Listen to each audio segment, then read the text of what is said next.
청문회라고 생각하시는 분들, 주장하시는 분들은 이 자리에 있으면 안 된다고 생각합니다. 그래서 이분들은 불법 청문회라고 주장하시는 분들은 여기 존재 이유가 없습니다. 곽규택 의원 조용히 하세요. 자, 그리고 자, 앉으세요. 앉으세요.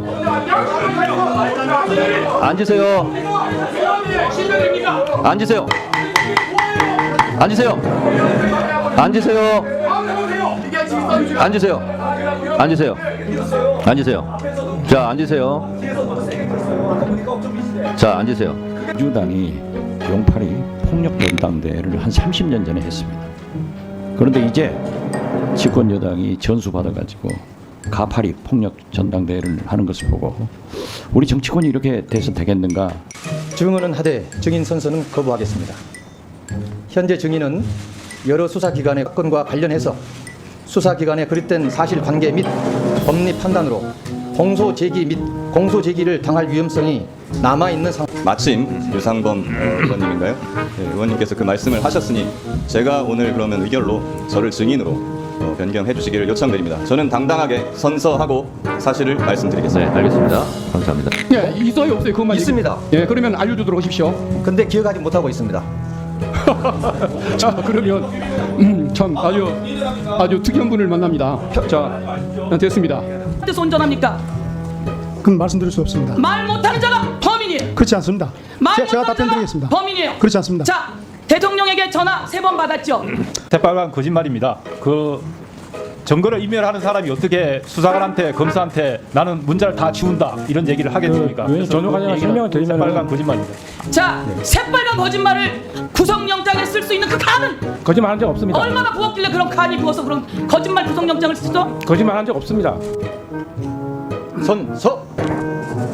본인은 국회가 실시하는 윤석열 대통령 탄핵 소추안 즉각 발의 요청에 관한 청원 관련 청문회 1차와 관련해서 법제사법위원회에서 증언을 함에 있어 국회에서의 증언, 감정 등에 관한 법률 제7조의 규정에 의하여 양심에 따라 숨김과 보탬이 없이 사실 그대로 말하고 만일 진술에 거짓이 있으면 위증의 벌을 받기로 맹서합니다. 청계광장 최병 순재기 잠깐 발언 중지하세요. 뭘 쳐다봐요? 보지도 못합니까? 그렇게 불만이 많아요? 보지도 못합니까? 보세요, 계속. 그렇기 때문에 간사간 협의를 해 주시고요. 그리고 국회 직원, 법사위 직원들 한 분 나오세요. 곽기택 의원이 계속 저를 째려보고 있어요. 그래서 의사를 진행하는데 상당히 불편합니다. 다시 말씀드립니다. 5분간 계속 째려보는지 안 째려보는지 촬영해 주시기 바랍니다. 그리고 그럴 경우에는 질서를 방문해서 본인이 훈련 지휘했던 훈련 본 적 있습니다. 그래서 이 3월에 모여가지고 골프모임 단톡방 생긴 거 아닙니까? 왜 자꾸 위증하세요? 그리고 본인을 만났다고 하는데 이종호 씨는 임성근 씨 안다고 하는데 왜 본인은 모른다고 하세요? 왜 자꾸 의심하십니까? 저는 이종호 씨를 그 임성근 증인 네, 혹시 문자 주고받는 사람 친척이라고 했습니까? 예, 현직 검사입니까? 현직 검사입니다.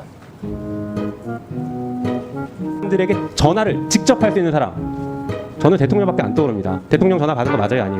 누구와 어떤 내용을 대화했는지 말씀드릴 수 없습니다. 대통령 전화 맞죠? 그건 말씀드리지 않겠습니다. 네, 맞으니까 얘기 못 하는 겁니다.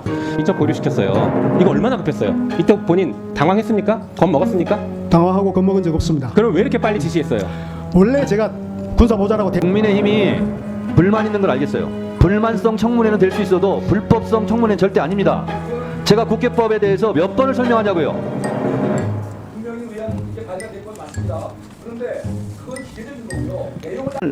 우리는 다 알고 있지만은 그래도 현역 사단장이기 때문에 해병이기 때문에 얘기를 안 하는 거예요. 깨끗하게 하세요. 정의롭게 하세요. 입니다. 팬카페 운영합니까?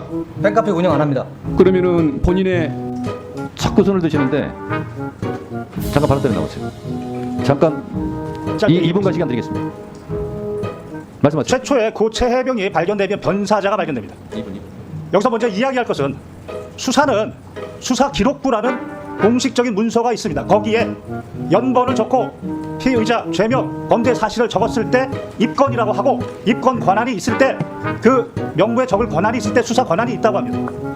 이 사건은 최초에 변사체가 발견되고 변사자 처리 지침에 따라서 내부적으로 아직은 수사 명부에 이름을 올리기 전, 번호를 올리기 전, 입건하기 전 절차이기 때문에 내부적인 수사 내사라고 합니다. 조사입니다.